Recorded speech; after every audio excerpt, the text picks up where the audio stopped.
लोग धोखे से मार दिए उसको।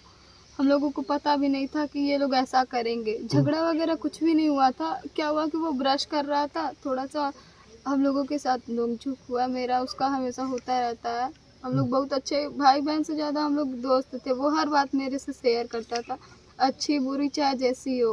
अच्छा बताइए, पर कहाँ उसका क्या सपना था, कहाँ तक खेलने का? उसका सपना था कि वो नेशनल में गोल्ड मेडल लाए। वो हमेशा चाहता था कि ताइक्वांडो में वो बहुत आगे जाए, इतना आगे जाए कि कोई मतलब उसे अगर कुछ कहे तो वो आगे बोल सके उसके लिए। और वो कभी मार पीट के बारे में ज़्यादा सोचता भी नहीं था। वो बताया नहीं हम लोगों को, वरना हम लोग आगे नहीं आने देते।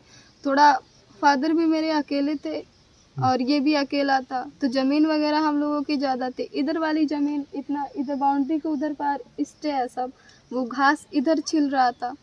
तो इन लोगों का प्लानिंग था और जिस तलवार से मारा वो न्यू तलवार थी। ऐसा लग रहा धनतेरस के दिन उन्होंने लिया। सोने की तरह वो उसका चमक रहा था सब, धार एकदम थी। वो उधर से कूद के आया, मेरा भाई उधर साइड गया। हम लोग उसका हाथ पकड़े, लेकिन लालता प्रसाद जो थे उसको गोजी लेके घेर के उधर से भगा दिए। वो इधर दौड़ते हुए आया, फिर थोड़ा सा मुठभेड़ उसका वो बेटा था रमेश यादव, वो उधर से दौड़ता हुआ आया और बाई का मेरे गला रेत दिया हम लोगों के सामने। लालता प्रसाद कौन थे?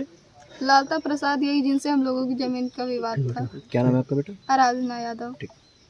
इंसाफ हमें इंसाफ दे दीजिए।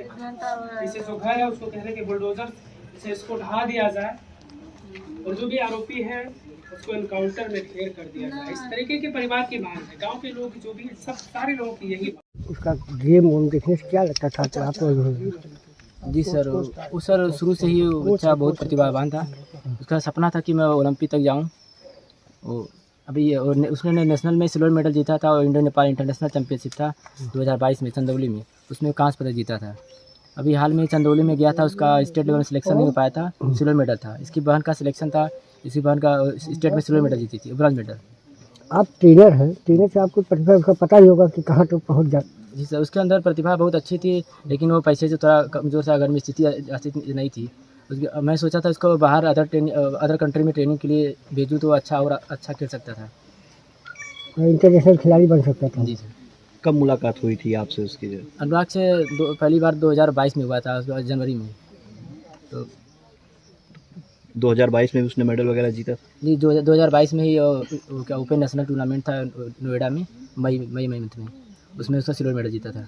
अभी क्या कुछ सपना था, पिता ने क्या सोचा था उसको थाईलैंड वगैरह भेजने का, क्या कुछ था? दिसंबर में हम लोग का प्लान था थाईलैंड जाने के लिए, ट्रेनिंग के लिए, लेकिन पापा ने बोले कि कैसे भी करके भेजूंगा, खेत बेच के लिए ट्रेनिंग के लिए भेजूंगा इसको। अभी इसका जल्दी में ही बर्थ सर्टिफिकेट मैंने अप्लाई किया, बन के आ भी गया था। दिवाली के बाद में पासपोर्ट अप्लाई के लिए जाना था।